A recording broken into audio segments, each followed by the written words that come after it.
you, Jesus.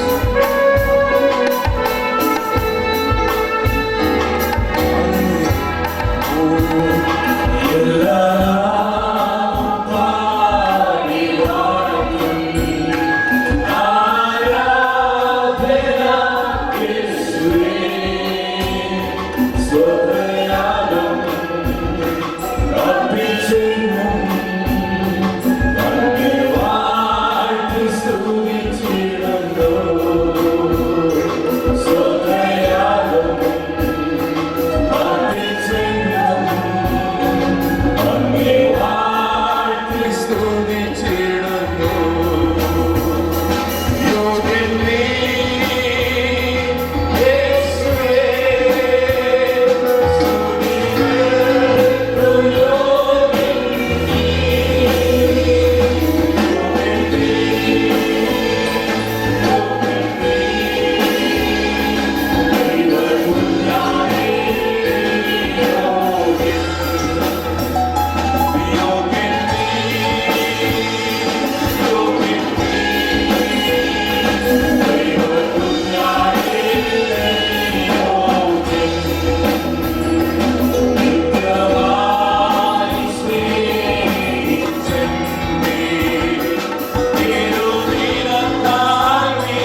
ദൈവത്തിന് സ്തോത്രം.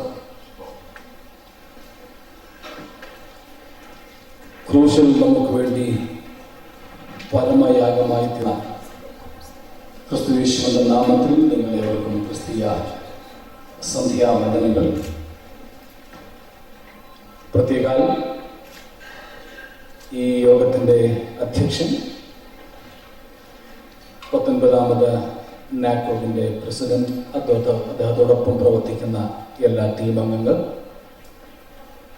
എനിക്ക് മുൻപ് ശുശ്രൂഷിച്ച കർത്താവിൻ്റെ ഭൃത്യന്മാർ, ആദരണീയരായ ഓവർസിയേഴ്സ്, നിങ്ങളേവർക്കും, ഒപ്പം മാതാപിതാക്കൾ, സഹോദരി സഹോദരന്മാർ, ക്രിസ്തുവിൽ എൻ്റെ സഹഭടന്മാരായ കർത്താവിൻ്റെ ദാസന്മാർ, എല്ലാവർക്കും ക്രിസ്തീയ അഭിവാദനങ്ങൾ അർപ്പിക്കുന്നു. നമുക്കൊരുമിച്ച് ഇങ്ങനെ ദൈവസന്നിധിയിലായിരിക്കാൻ കർത്താവ് നമുക്ക് അവസരങ്ങളെ നൽകിയതിൽ സന്തോഷിക്കുന്നു. അവസരങ്ങളെ ഒരുക്കിയ കർത്താവിൻ്റെ ദാസന്മാരോട് വിശേഷാൽ കൃതജ്ഞതയും പ്രകാശിപ്പിക്കുന്നു.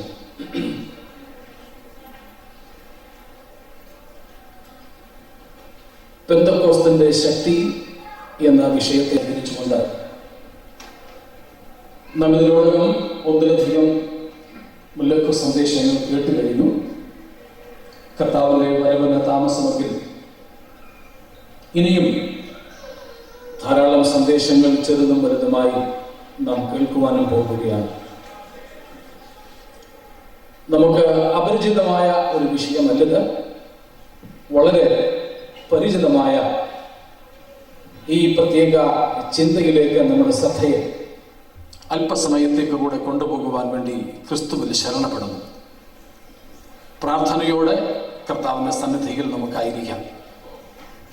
ഏകാഗ്രമായ മനസ്സോടുകൂടെ ദൈവസന്നിധിയിൽ നമുക്കായിരിക്കാം. ദൈവത്തിൻ്റെ വചനം നമ്മോട് ഇന്ന് രാത്രിയിൽ ഇടപെടട്ടെ. ദൈവ ശക്തി നമ്മുടെ മേൽ വ്യാപരിക്കട്ടെ. പെന്തക്കോസ്തിന്റെ ശക്തിയെക്കുറിച്ച് നാം പ്രസംഗിച്ചും പ്രസംഗങ്ങൾ കേട്ടും വിലയിരുത്തിയും പോകുന്നവരായിട്ട് തീരുന്നതിന് പകരം അത് ഈ സമ്മേളന ദിവസങ്ങളിൽ പ്രസംഗത്തിന്റെ ഒടുവിലും പാട്ടിന്റെ ഒടുവിലുമായിട്ടൊക്കെ അല്പം ഒന്ന് കുലുങ്ങി, ഒന്ന് അനങ്ങി, ഒന്ന് വൈബ്രേറ്റ് ചെയ്ത് അനുഭവിച്ച് സന്തോഷിച്ചും തൃപ്തി പ്രാപിച്ചും പോകുന്നതിന് പകരം കർത്താവിന്റെ വരവിന് താമസമെങ്കിൽ ഞായറാഴ്ച നാം ഇവിടെ നിന്നും പോയതിന് ശേഷം നമ്മുടെ പ്രതിദിന ജീവിതത്തിൽ, വീട്ടിലും ഓഫീസിലും സഭയിലും വഴിയിലും ക്യാമ്പസുകളിലും നമ്മുടെ ജോലി സ്ഥലങ്ങളിലുമെല്ലാം ആ പെന്തക്കോസ്തിന്റെ ശക്തി ജീവിത യാഥാർത്ഥ്യമായി തീരട്ടെ എന്ന് ഞാൻ ആഗ്രഹിക്കുന്നു. ആയതിനു വേണ്ടി പ്രാരംഭമായി തന്നെ നമുക്ക് നമ്മെ സമർപ്പിച്ചുകൊണ്ട് കർത്തൃ സന്നിധാനത്തിലായിരിക്കാം. സ്തോത്രം. 2 വാക്യങ്ങൾ നിങ്ങളുടെ ശ്രദ്ധയിൽ ഞാൻ കൊണ്ടുവരുവാൻ വേണ്ടി ആഗ്രഹിക്കുകയാണ്. ഒന്ന്, നമുക്ക് ഏവർക്കും പരിചിതമായി ഇവിടെ പറയപ്പെട്ടിരിക്കുന്ന അപ്പോസ്തല പ്രവൃത്തികൾ 1-ാം അധ്യായം 8-ാം വാക്യം തന്നെയാണ്. മറ്റൊന്ന്, ഇന്നേക്ക് ഏകദേശം 16 വർഷങ്ങൾക്ക് മുൻപ് വ്യക്തിപരമായി ദൈവം എന്നോട് ഇടപെട്ടതായ, ഇതോട് ചേർന്നുള്ള ഒരു പ്രധാനപ്പെട്ട വാക്യമാണ്. അത് എഫേസ്യ ലേഖനം 1-ാം അധ്യായത്തിന്റെ 18-ാം വാക്യത്തിന്റെ അവസാനവും 19-ാം വാക്യവുമാണ്. നാം അപ്പോസ്തല പ്രവൃത്തികൾ 1:8 വായിക്കുന്നത് നമ്മുടെ കർത്താവായ യേശുക്രിസ്തു പറഞ്ഞ വാക്കുകളാണ്. എന്നാൽ പരിശുദ്ധാത്മാവ് നിങ്ങളുടെ മേൽ വരുമ്പോൾ നിങ്ങൾ ശക്തി ലഭിച്ചിട്ട്, അഥവാ ശക്തി നിങ്ങൾക്ക് ലഭിക്കും. എന്നിട്ട് നിങ്ങൾ ചില സ്ഥലങ്ങളെ കുറിച്ച് പറയുന്നു. യെരുശലേമിലും യഹൂദയിലും ശമര്യയിലും ഭൂമിയുടെ അറ്റത്തോളവും എൻ്റെ സാക്ഷികളാണ്. എഫേസ്യ ലേഖനത്തിൽ നാം വായിക്കുന്നത് അപ്പോസ്തലനായ പൗലോസിന്റെ ഇടയ പ്രാർത്ഥനയാണ്. Pastoral prayer of apostle Paul. അവിടെ ആ പ്രാർത്ഥന ആരംഭിക്കുന്നത് 15-ാമത്തെ വാക്യം മുതൽക്കാണ്. പ്രത്യേകിച്ച് 17, 18, 19 വാക്യങ്ങളിൽ ആ പ്രാർത്ഥനയുടെ ഉള്ളടക്കം ഉണ്ട്. അതിന്റെ അവസാനത്തിൽ നാം ഇങ്ങനെയാണ്, പ്രത്യേകിച്ച് 17 ഇങ്ങനെ വായിക്കുന്നത്: നമ്മുടെ കർത്താവായ യേശുക്രിസ്തുവിന്റെ ദൈവവും മഹത്വമുള്ള പിതാവുമായവൻ നിങ്ങൾക്ക് തന്നെ കുറിച്ചുള്ള പരിജ്ഞാനത്തിൽ ജ്ഞാനത്തിന്റെയും വെളിപ്പാടിന്റെയും ആത്മാവിനെ നൽകേണ്ടതിനും. രണ്ടാം ഭാഗം പൗലോസ് പറയുന്നു, നിങ്ങളുടെ ഹൃദയദൃഷ്ടി പ്രകാശിച്ചിട്ട് 3 കാര്യങ്ങൾ അറിയണം. 1, അവനെ വിളിയാനുള്ള ആശ ഇന്നതെന്ന് നിങ്ങൾ അറിയണം. 2, വിശുദ്ധന്മാരിൽ അവന്റെ അവകാശത്തിന്റെ മഹിമാധനം എന്ത് എന്ന് നിങ്ങൾ തിരിച്ചറിയണം. നാം 3-ാം ഭാഗമാണ് എടുക്കുന്നത്. വിശ്വസിക്കുന്ന നിങ്ങൾക്ക് വേണ്ടി, നമുക്ക് വേണ്ടി അവന്റെ ബലത്തിന്റെ വല്ലഭത്വത്തിന്റെ വ്യാപാരത്താൽ വിശ്വസിക്കുന്ന നമുക്ക് വേണ്ടി വ്യാപരിക്കുന്ന അവന്റെ ശക്തിയുടെ, ദൈവശക്തിയുടെ അളവറ്റ വലിപ്പം ഇന്നതെന്നും തിരിച്ചറിയുവാൻ ഞാൻ നിങ്ങൾക്ക് വേണ്ടി പ്രാർത്ഥിക്കുന്നു.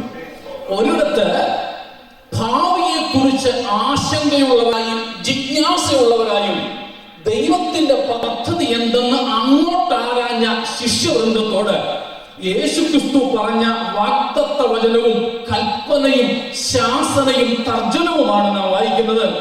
ഭാവിയെ കുറിച്ചൊക്കെ നിങ്ങൾ അറിഞ്ഞ് അതിനെക്കുറിച്ച് ആരാഞ്ഞ് നടക്കാതെ അതിനേക്കാൾ മുൻപ് ഉണ്ടാകുവാൻ പോകുന്ന ഒരു യാഥാർത്ഥ്യത്തെ നിങ്ങൾ അറിയുക. നിങ്ങൾക്ക് ഇസ്രായേലിന്റെ രാജ്യ യഥാസ്ഥാപനമല്ല മുഖ്യ വിഷയം. പ്രത്യുത നിങ്ങൾക്ക് വേണ്ടി എന്റെ പക്കലുള്ള ഒരു സൂക്ഷിപ്പും അത് നിമിത്തം നിങ്ങൾ ചെയ്യേണ്ട ചില കർത്തവ്യങ്ങളുമാണ് പ്രാധാന്യമായിട്ടുള്ളത്. സ്തോത്രം. പൗലോസ് മറുഭാഗത്ത് പ്രാർത്ഥിക്കുന്നത് ഭൗതികമായ വസ്തുതകൾക്ക് വേണ്ടിയല്ല, ഭൗതികമായ ഉയർച്ചകൾക്ക് വേണ്ടിയല്ല, ലൗകികമായ നേട്ടങ്ങൾക്ക് വേണ്ടിയല്ല, ശാരീരികമായ സൗഖ്യത്തിന് വേണ്ടിയല്ല, ഇന്ന് നമുക്കുള്ളതിനോട് കുറച്ചും കൂടെ കൂട്ടുവാൻ വേണ്ടിയല്ല, അതിരുകളുടെ വിസ്താരത്തിന് വേണ്ടിയല്ല. പൗലോസ് പ്രാർത്ഥിച്ചത് നമ്മുടെ അകക്കണ്ണുകളൊന്ന് തുറക്കണം. എന്തിനു വേണ്ടി? സ്തോത്രം. നമുക്ക് വേണ്ടി വെച്ചിരിക്കുന്ന ഭൗതിക നന്മകളെ കാണുവാനും അതിനെ ഇന്നത്തെ നമ്മുടെ ഭാഷയിൽ പറഞ്ഞാൽ, പ്രസംഗങ്ങളുടെ ഭാഷയിൽ പറഞ്ഞാൽ, ക്ലെയിം ചെയ്യുവാനും ഒന്നുമല്ല, അവകാശപ്പെടുത്തുവാനും ഒന്നുമല്ല. പ്രത്യുത സ്തോത്രം, ഒരു കാര്യം നിങ്ങൾ അറിയണം. എന്താണ് നിങ്ങൾ അറിയേണ്ടത്? വിശ്വസിക്കുന്ന നമുക്ക് വേണ്ടി ദൈവത്തിന്റെ ബലത്തിന്റെ വല്ലഭത്വത്താൽ സ്തോത്രം വ്യാപരിക്കുന്ന ഒരു ദൈവശക്തിയുണ്ട്. ആ ദൈവശക്തിയുടെ ഒരു അളവുണ്ട്. പക്ഷെ ആ അളവിനെ കുറിച്ച് പറയുന്നത് അളക്കാനൊക്കാത്ത അളവാണ്, അളവറ്റ വലിപ്പം. അതിനൊരു വലിപ്പമുണ്ട്, അത് തിരിച്ചറിയുവാൻ, അളക്കുവാൻ കഴിയാത്തതാ. അഗോചരമായത്, അപ്രമേയമായത്, സ്തോത്രം, നമുക്ക് ചിന്തിക്കുവാൻ കഴിയുന്നതിനും അപ്പുറമായത്, അങ്ങനെയുള്ള ഒരു ദൈവശക്തി. വളരെ പെട്ടെന്ന് ഈ ആമുഖരാത്രിയിൽ, ഈ ആദ്യത്തെ നമ്മുടെ കൂടിവരവിന്റെ സമയത്ത് തന്നെ ഈ വിഷയത്തെ കുറിച്ച് ചില ആമുഖ ചിന്തകളാണ് ഞാൻ നിങ്ങളുമായി പങ്കുവയ്ക്കുവാൻ ആഗ്രഹിക്കുന്നത്. സ്തോത്രം. മുൻപോട്ടുള്ള ചിന്തകൾ വരും ദിവസങ്ങളിൽ നമുക്ക് ലഭിക്കുമെന്നതുകൊണ്ട് ഒരു ആമുഖ ചിന്ത കൊണ്ട് ഇന്ന് ഞാൻ അവസാനിപ്പിക്കുവാൻ ആഗ്രഹിക്കുന്നു. സ്തോത്രം. പ്രത്യേക 4 കാര്യങ്ങൾ ഇതുമായി ബന്ധപ്പെട്ട് നിങ്ങളോട് എനിക്ക് പറയുവാനുണ്ട്. സ്തോത്രം. ആദ്യമേ തന്നെ ഒരു കാര്യം ഞാൻ പറഞ്ഞുകൊള്ളട്ടെ. പെന്തക്കോസ്തിന്റെ ശക്തി എന്ന് പറയുമ്പോൾ ഒരു തെറ്റിദ്ധാരണയ്ക്ക് സാധ്യതയുണ്ട്. പെന്തക്കോസ്തിന്റെ ശക്തി എന്നത് ആളത്വമില്ലാത്ത ഒരു ശക്തി, ഒരു സ്വാധീനം, ഒരു കാറ്റ് മാത്രമല്ല. It's not an impersonal influence. ആളത്വമില്ലാത്ത ഒരു ശക്തി അല്ലിത്. പ്രത്യുത സ്തോത്രം, ഇത് ഒരു ആളത്വമാണ്, കേവലം ഒരു ശക്തിയല്ല. ദൈവത്തിന്റെ ആത്മാവിനെ കുറിച്ച് നാം പറയുമ്പോഴും ദൈവാത്മാവിനെ പലരും കരുതുന്നത് ഒരു കാറ്റ് പോലെയല്ല. അല്ല, പരിശുദ്ധാത്മാവ് ആളത്വമില്ലാത്ത ഒരു ശക്തിയല്ല. പ്രത്യുത സർവശക്തനായ ഒരു ആളത്വമാണ്, ഒരു വ്യക്തിത്വമാണ്. അതുകൊണ്ട് കേവലം ഒരു ശക്തിയായി മാത്രം ഈ ശക്തിയെ കുറിച്ച് നാം ചിന്തിക്കാതെ അതിശക്തനായ, അല്ല സർവശക്തനായ ഒരു ആളത്വമായി, ഒരു വ്യക്തിത്വമായി നാം ഈ പരിശുദ്ധാത്മാവിനെ മനസ്സിലാക്കണം. നാം ഇതിനോടകം കേട്ട് കഴിഞ്ഞു. പെന്തക്കോസ്തിന്റെ ശക്തി എന്ന് പറഞ്ഞാൽ പരിശുദ്ധാത്മാവിന്റെ ശക്തിയാണെന്ന്. അതിനെക്കുറിച്ച് പല പേരുകൾ തിരുവെഴുത്തിലുണ്ട്. നാം ചിലത് വായിച്ചു കേട്ടു. ലൂക്കോസ് 24-ാം അധ്യായത്തിൽ നമ്മുടെ കർത്താവ് പറഞ്ഞത് പവർ ഫ്രം അബവ്, ഉയരത്തിൽ നിന്നും ഉള്ള ശക്തി. പൗലോസ് ഫിലിപ്പി ലേഖനത്തിൽ പറയുന്നു 3-ാം അധ്യായത്തിൽ the power of resurrection, പുനരുത്ഥാനത്തിന്റെ ശക്തി, പുനരുത്ഥാനത്തിന്റെ ശക്തി. മറ്റു പല ഭാഗങ്ങളിലും കാണുന്നു പരിശുദ്ധാത്മാവിന്റെ ശക്തി, പരിശുദ്ധാത്മാവിന്റെ ശക്തി. Praise the Lord. നാം വായിച്ച എഫേസ്യ ലേഖനത്തിൽ നാം കാണുന്നത് അളവറ്റ ദൈവശക്തി എന്നാണ്. അതും ദൈവത്തിന്റെ ബലത്തിന്റെ വല്ലഭത്വത്താൽ വ്യാപരിക്കുന്ന അളവറ്റ ദൈവശക്തി. ഇങ്ങനെ വിവിധമായ പേരുകൾ ഈ ശക്തിയെ കുറിച്ച് പറഞ്ഞിട്ടുണ്ട്. അപ്പോഴൊക്കെ ഓർക്കണേ, ഇത് ആളത്വമുള്ള പരിശുദ്ധാത്മാവിന്റെ ശക്തിയാണ്, പരിശുദ്ധാത്മാവാണത്. എനിക്കും നിങ്ങൾക്കും ഇന്ന് രാത്രി ആവശ്യമായിരിക്കുന്നത് കേവലം ഒരു ശക്തീകരണമല്ല, പ്രത്യുത പരിശുദ്ധാത്മാവെന്ന ആളത്വമായിട്ടുള്ള വ്യക്തിപരമായ ബന്ധവും ആ ബന്ധത്താൽ ഉരുവാകുന്ന അളക്കുവാൻ കഴിയാത്ത ശക്തിയുടെ വ്യാപാരവുമാണ് ഇന്ന് രാത്രിയിൽ എനിക്കും നിങ്ങൾക്കും ആവശ്യമായിരിക്കുന്നത്. ഞാൻ ഒന്നും കൂടെ ആവർത്തിക്കട്ടെ, നമുക്ക് കേവലം ഒരു ശക്തിയല്ല വേണ്ടത്, പ്രത്യുത ആ ശക്തിയുടെ ഉറവിടമായ ദൈവത്തിന്റെ പരിശുദ്ധാത്മാവുമായി വ്യക്തിപര ബന്ധമാണ് എനിക്ക് നിങ്ങൾക്ക് വേണ്ടത്.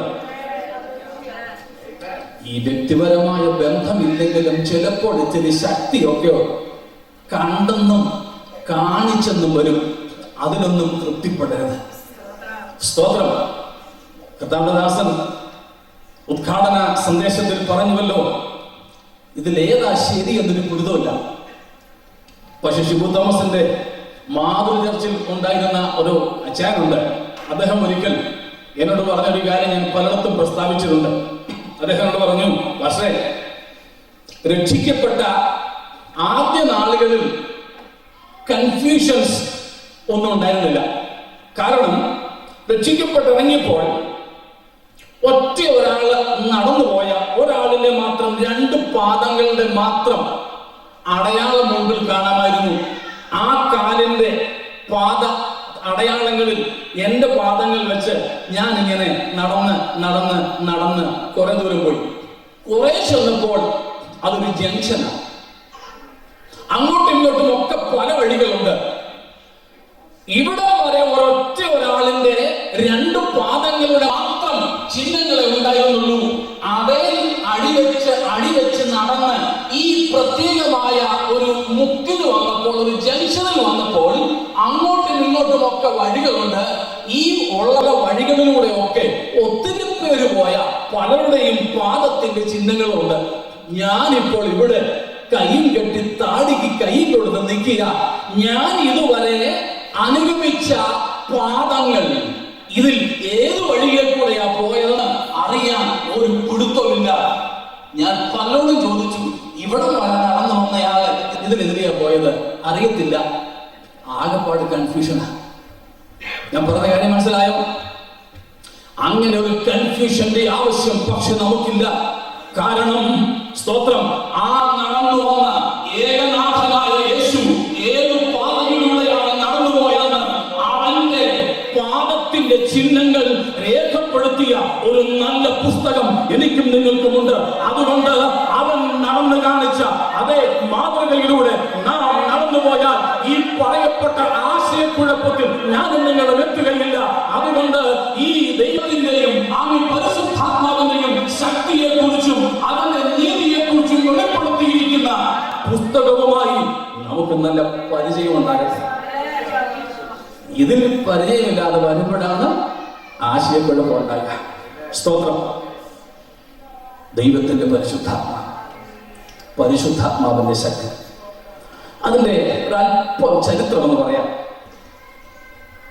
ചെറിയ ഒരു വിവരണം. അതിന് ഞാൻ ചോദ്യം ചോദിച്ചേക്കാം, നിങ്ങളുടെ ശ്രദ്ധയും കൂടെ ഒന്ന് കിട്ടാൻ വേണ്ടിയാണ്. ഇസ്രായേൽ ജനത്തിന് മോശ മുഖാന്തരം ദൈവം എത്ര ഉത്സവങ്ങൾ കൽപ്പിച്ചാക്കിയിരുന്നു? രണ്ടാമത്തെ ചോദ്യം, ഇസ്രായേൽ വേദപുസ്തക കാലത്ത് എത്ര ഉത്സവങ്ങൾ ആചരിച്ചിരുന്നു? എനിക്ക് ആഗ്രഹമുണ്ട് നിങ്ങളോട് ചോദിച്ച് ഉത്തരം കിട്ടണമെന്ന്. സമയത്തിന്റെ പരിമിതി കൊണ്ട് ഞാനങ്ങ് പോവുകയാണ്. മോശ മുഖാന്തരം ഇസ്രായേൽ ജനത്തിന് ദൈവം 8 ഉത്സവങ്ങൾ ആചരിച്ച് അവൻ കൽപ്പിച്ച് ആക്കിയിരുന്നു. ചിലരുടെ നെറ്റി ചുളിയാൻ സാധ്യതയുണ്ട്, കാരണം 7 എന്നാണ് നമുക്കറിയാവുന്നത്. ലേവ്യ പുസ്തകം 23-ാം അധ്യായം 1 മുതലുള്ള വാക്യങ്ങൾ വായിച്ചാൽ ഈ 8 ഉത്സവങ്ങളെ കുറിച്ച് കാണാം. ഒന്നാമത്തെ ഉത്സവം സാപ്താഹികമായ ആചരണമായിരുന്നുവെങ്കിൽ അടുത്ത 7 വാർഷിക ആചാരങ്ങളായിരുന്നു. ഒന്നുകൂടെ ആവർത്തിക്കാം. ഈ 8 ഉത്സവങ്ങൾ ദൈവം കൽപ്പിച്ചാക്കി. അതിൽ ആദ്യത്തെ ഉത്സവം വീക്ക്ലി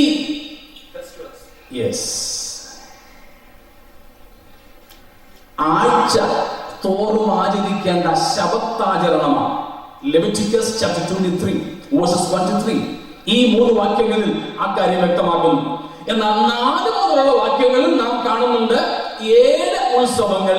അത് ആനുവൽ സെലിബ്രേഷൻസ് ആയിട്ടാണ്, വാർഷികമായ ആചരണമായിട്ടാണ്. ഇങ്ങനെ 7, 1, 8. കൂടാതെ വേദപുസ്തക കാലത്ത് ഈ 8 കൂടാതെ 2 ഉത്സവങ്ങൾ കൂടെ അവർ ആചരിച്ചിരുന്നു. അങ്ങനെ മൊത്തം 10. ഈ 7, 1, 8 കൂടാതെ എസ്തേറിന്റെ പുസ്തകത്തിൽ ഒരു പൂരീം എന്നതും, പിന്നെ യോഹന്നാന്റെ സുവിശേഷം 10-ാം അധ്യായം 22-ാമത്തെ വാക്യത്തിൽ പ്രതിഷ്ഠോത്സവം അഥവാ the feast of dedication, the feast of lights. ഇങ്ങനെ വേദപുസ്തക കാലത്ത് 10 ഉത്സവങ്ങൾ ആചരിച്ചിരുന്നു. മോശ മുഖാന്തരം 8 ഉത്സവങ്ങൾ കൽപ്പിച്ചാക്കി. 1 ആഴ്ചതോറും ആചരിക്കേണ്ടതും ബാക്കി 7 വാർഷികമായി ചെയ്യേണ്ടതും. വാർഷികമായി ആചരിക്കേണ്ടിയിരുന്ന 7 ഉത്സവങ്ങൾ 3 ഉത്സവ കാലങ്ങളിലായിട്ടായിരുന്നു ആചരിക്കേണ്ടതെന്ന്. 3 festivals to be celebrated in 3 festival seasons. 3 കാലങ്ങളിലായിട്ട്. സ്തോത്രം, 3 കാലങ്ങളിലായിട്ട്. അതിൽ ആദ്യത്തെ ഏതാണ്ട് എല്ലാ ഉത്സവങ്ങൾക്കും തന്നെ പ്രാവചനികമായ ചില യാഥാർത്ഥ്യങ്ങളുണ്ട്, ചില സൂചനകളുണ്ട്. നമുക്കറിയാം, ഒന്നാമത്തെ ഉത്സവം പെസഹയാണ്. അത് നമ്മുടെ കർത്താവായ യേശുക്രിസ്തുവിന്റെ പരമ പ്രായശ്ചിത്ത യാഗത്തെ വെളിവാക്കുന്നു. അതോട് ചേർന്നുള്ള ഉത്സവമായിരുന്നു പുളിപ്പില്ലാത്ത അപ്പത്തിന്റെ പെരുന്നാൾ. ഏകദേശം ഒരാഴ്ച നീണ്ടു നിൽക്കുന്ന ആ ഒരു പെരുന്നാൾ, അത് നമ്മുടെ വ്യക്തിപരമായ വിശുദ്ധ ജീവിതത്തെയും അതുനിമിത്തം ദൈവത്തോട് നാം പുലർത്തേണ്ട ആത്മീയ കൂട്ടായ്മയും കുറിക്കുന്നതായി നാം ലേഖനത്തിൽ പൗലോസിന്റെ വാക്കുകളിൽ കാണുന്നു. നമ്മുടെ പെസഹ കുഞ്ഞാടും അറുക്കപ്പെട്ടിരിക്കുന്നു. അതുകൊണ്ട് എന്ത് ചെയ്യണമെന്ന ജീവിതത്തിലെ പുളിപ്പെല്ലാം മാറ്റണം എന്ന് പൗലോസ് പറയുന്നു. 3-ാമത്തെ ഉത്സവമാണ് ഇതിനിടയിലുള്ളത്, ആദ്യ ഫലക്കറ്റയുടെ ഉത്സവം. അത് ശവത്തിന്റെ പിറ്റേന്നാൾ വേണമെന്നാണ് നാം ലേവ്യ പുസ്തകം 23-ാം അധ്യായത്തിൽ കാണുന്നത്. 4-ാമത്തെ ഉത്സവമായിരുന്നു,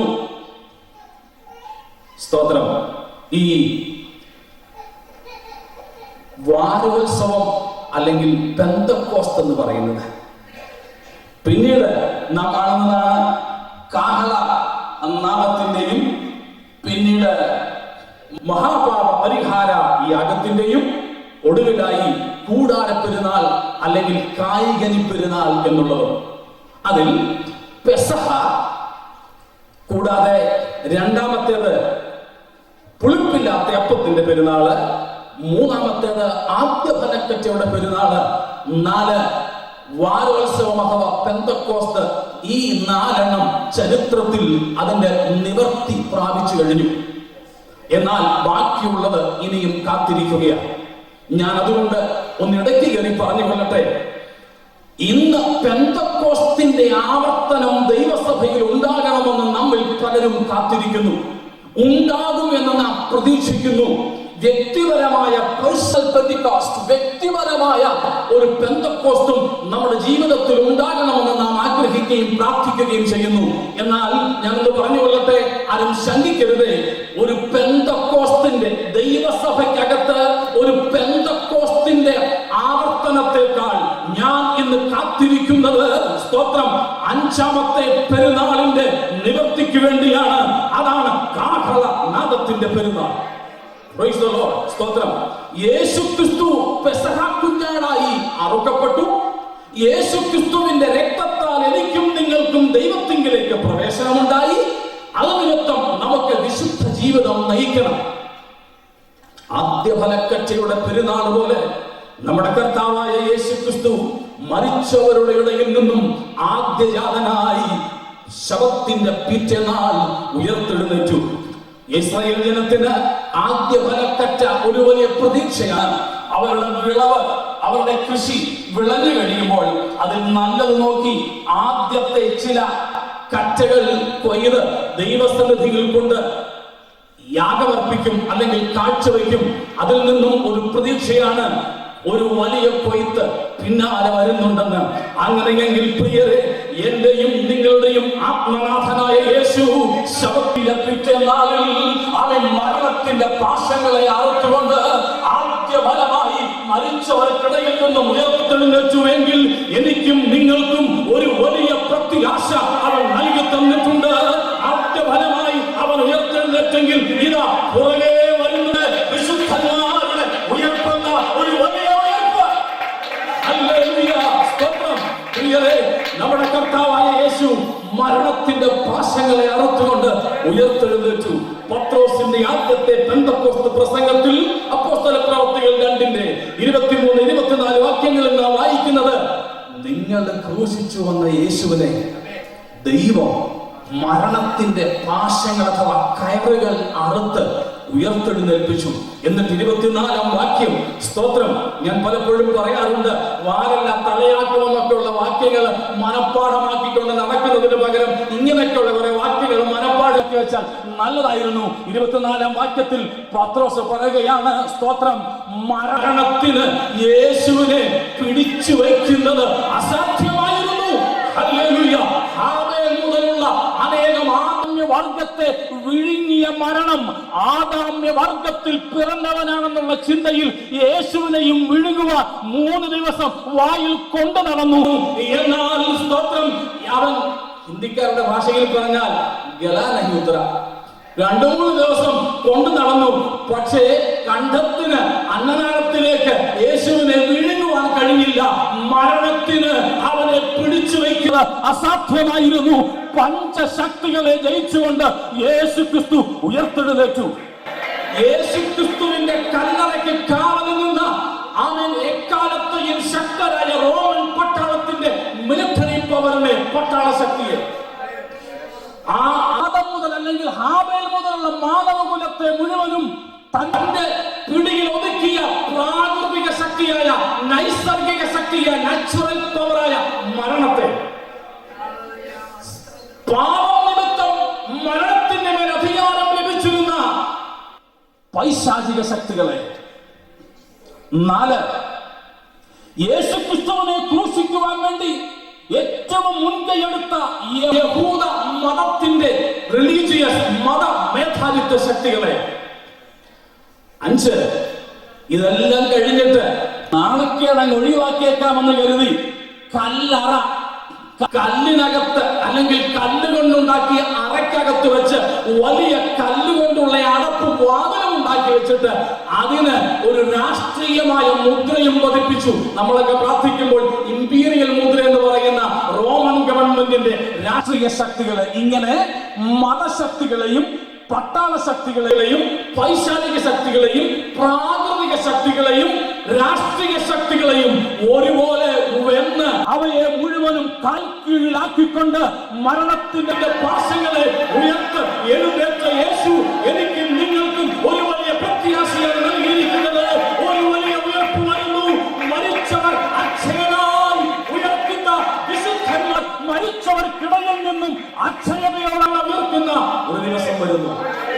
ഹല്ലേലൂയ.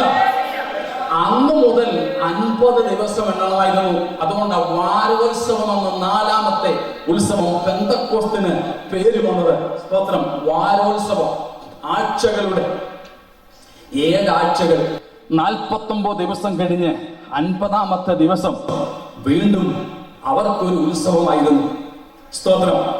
അത് ഇസ്രായേൽ ജനത്തിന്റെ പുറപ്പാടിനെയും അവർക്ക് ലഭിച്ച ആദ്യത്തെ ആ പുതിയ വിളവ് കൊണ്ടുള്ള ഭോജനയാഗവും കഴിക്കേണ്ടതാ. പുസ്തകം 23 നിങ്ങൾ വായിച്ചാൽ മതി. അവിടെ കാണുന്നുണ്ട്, ആദ്യത്തെ ഉത്സവത്തിന് പുളിപ്പില്ലാത്ത അപ്പമായിരുന്നുവെങ്കിൽ വാരോത്സവം പെന്തക്കോസ്തിന് അവർ കഴിക്കേണ്ടിയിരുന്ന ഭോജനയാഗം പുളിച്ച മാവോടുകൂടെ ആയിരുന്നു. അതുകൊണ്ട് ചില ചിന്തന്മാർ പറയുന്നത് യഹൂദന്മാരെയും പുളിച്ചവരായ ജാതികളെയും കൂടെ ഒരുമിച്ച് ചേർത്ത് പണിതു വരുന്ന ദൈവസഭയുടെ പ്രതീകമാണതെന്ന. സ്തോത്രം. ജാതികളെയും യഹൂദനെയും കൂടെ ഒരുമിച്ച് ചേർന്ന് പണിതു വരുന്ന ദൈവസഭയുടെ പ്രതീകമായിരുന്നു അത്. 12-ാം നൂറ്റാണ്ടോടുകൂടെ ചില യഹൂദ പാരമ്പര്യം ഇങ്ങനെയുണ്ട്. പെന്തക്കോസ്ത് പെരുന്നാൾ എന്ന് പറയുന്നത് മിസ്രയീമിൽ നിന്നും പെസഹായുടെ ചോരത്തളി ആചരിച്ച് പുറപ്പെട്ട ഇസ്രായേൽ ജനം സീനായിൽ വന്നിട്ട് മോശ മുഖാന്തരം ദൈവം അവർക്ക് കൊടുത്ത ന്യായപ്രമാണം ഏറ്റുവാങ്ങിയ ഉത്സവത്തിന്റെ ഒരു സ്മരണം ആയിരുന്നു, ഒരു ഓർമ്മയായിരുന്നു, ഒരു ഓർമ്മ പെരുന്നാളായിരുന്നു എന്ന്. അതേക്കുറിച്ച് ചിലരിങ്ങനെയാ പറയുന്നത്, അന്ന് മോശ മുഖാന്തരം ന്യായപ്രമാണം യഹൂദന്മാർക്ക് ഇസ്രായേലിന് കൈമാറി. അന്ന് നമുക്കറിയാം, പർവ്വതത്തിൽ നിന്നും ഇറങ്ങി വന്ന മോശ അതെല്ലാം എറിഞ്ഞുടച്ചിട്ട് 3000 പേര് അന്ന് ചത്തു വീഴുവാനിടയായി. എന്നാൽ അതിന്റെ ഓർമ്മയ്ക്ക് വേണ്ടി പുതിയ നിയമത്തിൽ ആചരിക്കുന്ന പെന്തക്കോസ്ത് പെരുന്നാളിന്റെ അന്ന് മോശ മുഖാന്തരം ദൈവം കൈമാറിയ കൽപ്പലകയിലെ കൽപ്പലകളെക്കാൾ അതിൽ നിന്നും വ്യത്യസ്തമായി ആത്മാവിന്റെ പ്രമാണവും ആത്മാവിന്റെ ദാനവും ദൈവം പുതിയ നിയമസഭയ്ക്ക് നൽകിയപ്പോൾ പഴയ നിയമത്തിൽ 3000 പേർ അന്ന് ചത്തതിന് പകരം ഇവിടെ 3000 പേര് അന്ന് മാനസാന്തരപ്പെട്ട് ദൈവസഭയോട് നിൽക്കുകയായിരുന്നു. Praise the Lord. Hallelujah. ആ പെന്തക്കോസ്ത് നാം മുമ്പേ കേട്ടതുപോലെ അന്നത്തേക്ക് മാത്രമായിരുന്നില്ല. യേശുക്രിസ്തുവിന്റെ സഭ ഭൂമിയിലുള്ള കാലത്തോളം ഈ പെന്തക്കോസ്തിന്റെ അനുഭവമുണ്ട്. ഈ പെന്തക്കോസ്തിന്റെ ശക്തി എന്താണ്, അതിന്റെ സാധുതകൾ, അതിന്റെ വാലിഡിറ്റി ഒരു സംവത്സരത്തേക്കോ പെന്തക്കോസ്ത് നാളിലേക്കോ അപ്പോസ്തോലിക കാലഘട്ടത്തിലേക്കോ മാത്രമായിരുന്നില്ല. ദൈവസഭ എന്നുവരെ ഭൂമിയിൽ കാണുമോ അന്നുവരെയും സ്തോത്രം, അന്നുവരെയും ദൈവത്തിന്റെ പരിശുദ്ധാത്മ ശക്തിയുടെ വ്യാപാരത്തിന് സാധ്യതയുണ്ട്, വാലിഡിറ്റിയുണ്ട്. Praise the Lord. ആ ദൈവശക്തിയുടെ സാധ്യതകൾ എന്തെല്ലാമാണ്? ധാരാളമുണ്ട്. ആ ശക്തിയുടെ എങ്ങനെയാണ് ആ ശക്തിയൊന്ന് അളക്കുന്നത്? നാം പലപ്പോഴും പറയും, യേശുക്രിസ്തു മരിച്ചവരെ ഉയർപ്പിച്ചു, മരിച്ച് 4 നാളായി നാറ്റം വെച്ച ലാസറിനെ ഉയർപ്പിച്ചു. ആ ശക്തിയാണ് പരിശുദ്ധാത്മാവിന്റെ ശക്തി. അങ്ങനെയെങ്കിൽ നമുക്കും മരിച്ചവരെ ഉയർപ്പിക്കാം, ആയിക്കൊള്ളട്ടെ. എന്നാൽ ഓർക്കണേ, കേവലം ശബ്ദത്തിന്റെ മുൻപിലും സ്പർശനത്തിന്റെ മുൻപിലും മാത്രം വ്യാപരിക്കുന്ന ശക്തിയല്ല പരിശുദ്ധാത്മാവിന്റെ ശക്തി. യേശുക്രിസ്തുവിന്റെ വസ്ത്രത്തിൽ നിന്നും പൊങ്ങി നിന്ന ഒരു നൂൽ കഷണത്തിലൂടെ പോലും സ്തോത്രം ആ ശക്തി വ്യാപരിച്ചെങ്കിൽ, യേശുവിനെ അനുഗമിച്ച് അപ്പോസ്തലന്മാരുടെ ആഴത്വമില്ലാത്ത നിഴല് പോലും തട്ടി ആ ശക്തിയുടെ വ്യാപാരം ഉണ്ടായെങ്കിൽ, ആമീൻ, യേശുക്രിസ്തുവിന്റെ അപ്പോസ്തലന്മാര് പാർത്ത പട്ടണങ്ങളിൽ, അവർ പോയ സ്ഥലങ്ങളിൽ അവർ നേരിട്ട് ബന്ധപ്പെടാതെ തന്നെ ആ ശക്തിയുടെ സ്വാധീനം വളരെ വലുതായിരുന്നുവെങ്കിൽ, ഇന്ന് രാത്രിയിലും എന്നെ കേൾക്കുന്ന ദൈവത്തിന്റെ ജനമേ, എനിക്കും നിങ്ങൾക്കും വേണ്ടിയുള്ള പരിശുദ്ധാത്മശക്തിയുടെ വ്യാപാരം ഇപ്രകാരം നമ്മുടെ വസ്ത്രത്തിൽ കൂടെ പോലും, നമ്മുടെ നിഴലുകളിൽ കൂടെ പോലും, നമ്മുടെ സാന്നിധ്യത്തിൽ കൂടെ പോലും, നമ്മുടെ ദൃഷ്ടിയിൽ കൂടെ പോലും, ശബ്ദത്തിൽ കൂടെ പോലും വ്യാപരിക്കേണ്ടതാണെന്ന് തിരിച്ചറിഞ്ഞ് അങ്ങനെയുള്ള ഒരുക്കത്തിന് വേണ്ടി നാം തയ്യാറായാൽ നന്നായി. നമ്മിൽ ആരെങ്കിലും നമ്മിൽ നിന്നും ശക്തി പുറപ്പെട്ടെന്ന് തിരിച്ചറിയത്തക്കവണ്ണം ശക്തി പ്രാപിച്ചിട്ടുണ്ടോ എന്ന് ആവർത്തിക്കുന്നു. യേശു കർത്താവ് പോയ വഴി വസ്ത്രത്തിന്റെ തൊങ്ങല് തൊട്ട് സൗഖ്യം പ്രാപിച്ച സ്ത്രീ വലിയ തിരക്കിനിടയിലും ആരാ എന്നെ തൊട്ടതെന്നൊക്കെ ചോദിച്ച് നിന്ന യേശുവിനോട് ബുദ്ധിയുപദേശത്തിന് വന്ന പത്രോസിനോട് പറ്റി കർത്താവ് പറഞ്ഞത് എന്താണ്? എന്നിൽ നിന്നും ശക്തി പുറപ്പെട്ടു. നമ്മിൽ നിന്നും ശക്തി പുറപ്പെടുന്നത് തിരിച്ചറിയത്തക്കവണ്ണം സ്തോത്രം നമ്മിൽ നിന്നും ശക്തി പുറപ്പെടുന്നത് നാം വ്യക്തമായി വിവേചിച്ചറിയത്തക്കവണ്ണം ദൈവശക്തിയുടെ ഒരു വലിയ അളവിനാൽ ഈ നാളുകളിൽ ഞാൻ നിങ്ങളും അഭിഷേകം ചെയ്യപ്പെടേണ്ടതിന് ദൈവകരങ്ങളിലേക്ക് നമുക്ക് നമ്മെ സമർപ്പിക്കേണ്ടതായിട്ടുണ്ട്. Praise the Lord. സ്തോത്രം.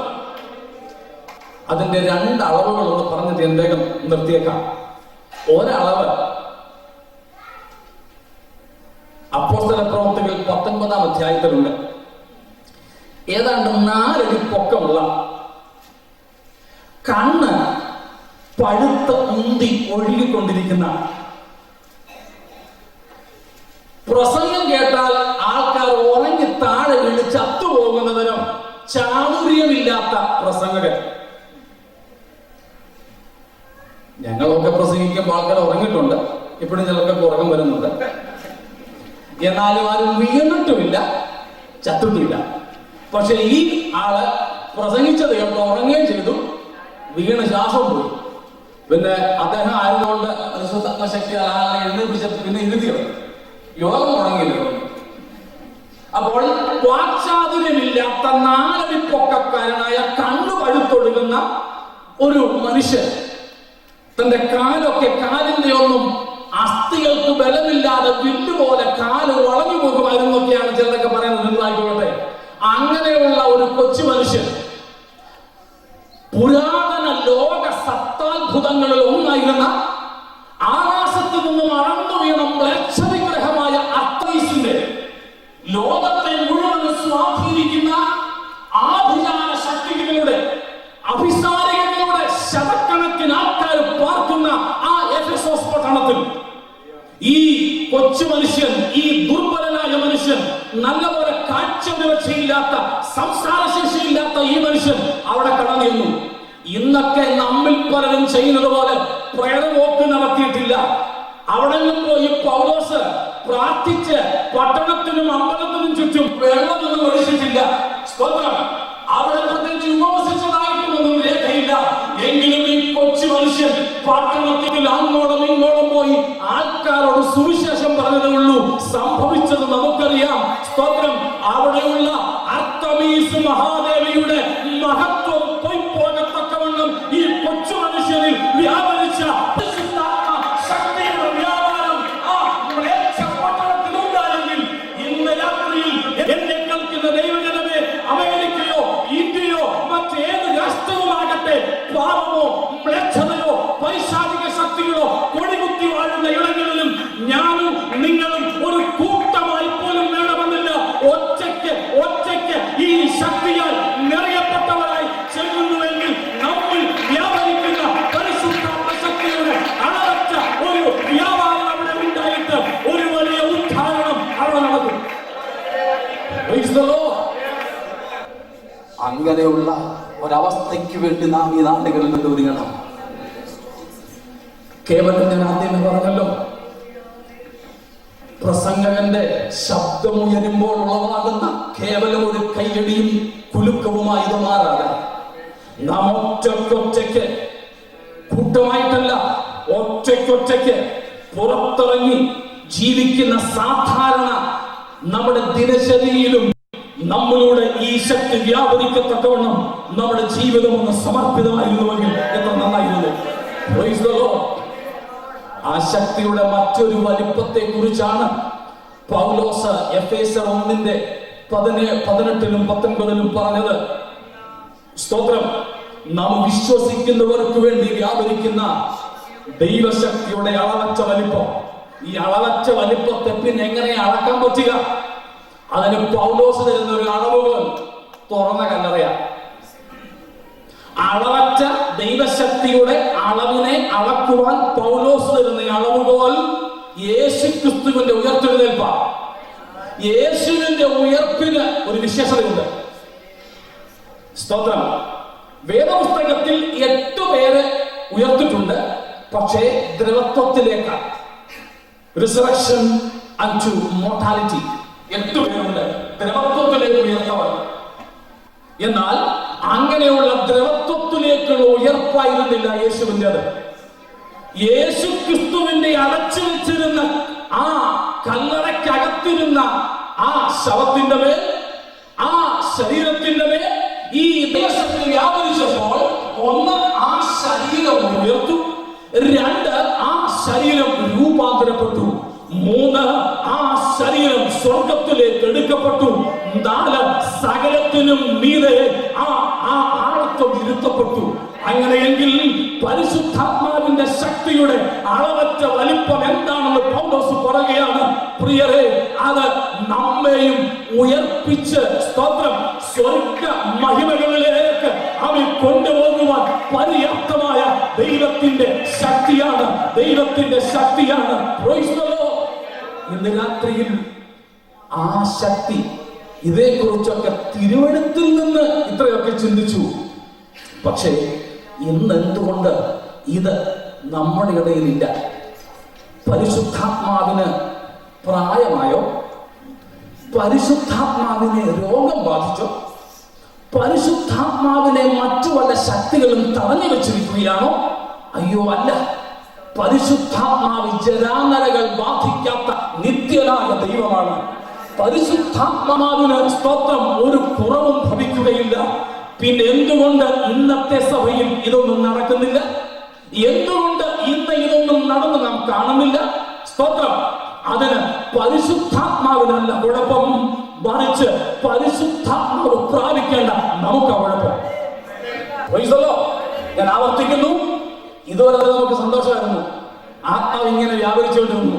പക്ഷെ ഇത് പറയുമ്പോൾ നമുക്ക് അല്പം പ്രയാസമാണ്. പരിശുദ്ധാത്മാവിനല്ല കുഴപ്പം, മറിച്ച് പരിശുദ്ധാത്മാവിന്റെ ചാലകങ്ങളായി തീരേണ്ട നമുക്കാണ് പ്രശ്നം. സ്തോത്രം, നമുക്കാണ് പ്രശ്നം.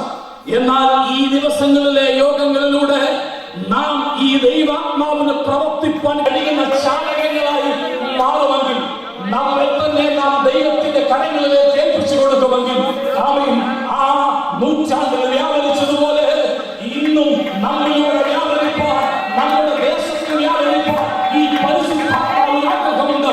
നാം നമ്മെ സമർപ്പിക്കുമോ? നാം നമ്മെ ഏൽപ്പിക്കുമോ? നമുക്ക് അല്പനേരം എഴുന്നേറ്റ് Shall we all stand up before God's presence?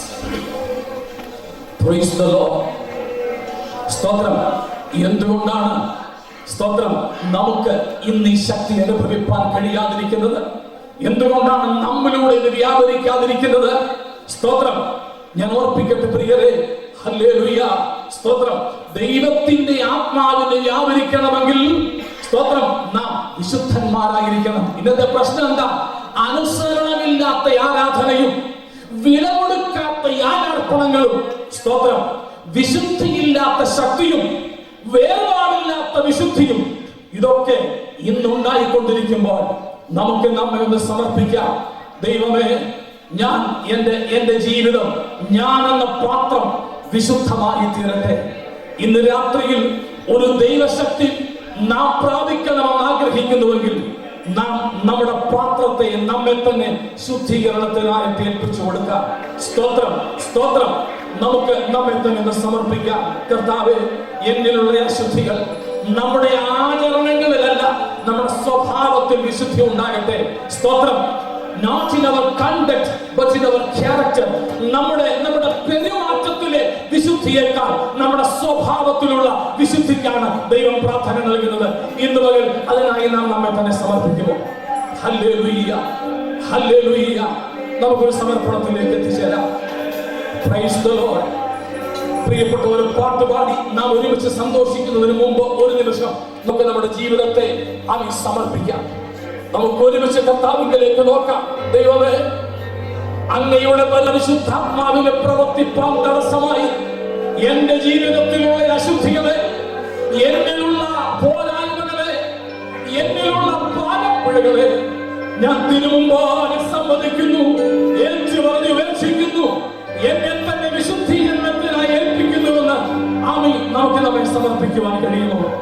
അങ്ങനെയെങ്കിൽ സ്തോത്രം, ആ ഒരു സമർപ്പണത്തിലേക്ക് നാം വരുമെങ്കിൽ സമർപ്പണത്തിന്റെ ഭാഗമായി നമ്മുടെ കരങ്ങൾ ഉയർത്തുകയോ മലർത്തുകയോ നമ്മുടെ മാറത്ത് കൈകൾ വെക്കുകയോ കൈ കൂപ്പി പിടിക്കുകയോ ചെയ്തുകൊണ്ട് നമുക്ക് ദൈവത്തോട് ഉടമ്പടി ചെയ്യാം. സ്വർഗീയ പിതാവേ, തിരുസന്നിധിയിലേക്ക് ഞങ്ങൾ വരുന്നു, ഒരു വിശുദ്ധ ജീവിതത്തിനായി സമർപ്പിക്കുന്നു. അങ്ങയുടെ പരിശുദ്ധാത്മാവിന് വസിക്കുവാനും അങ്ങയുടെ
Yeah.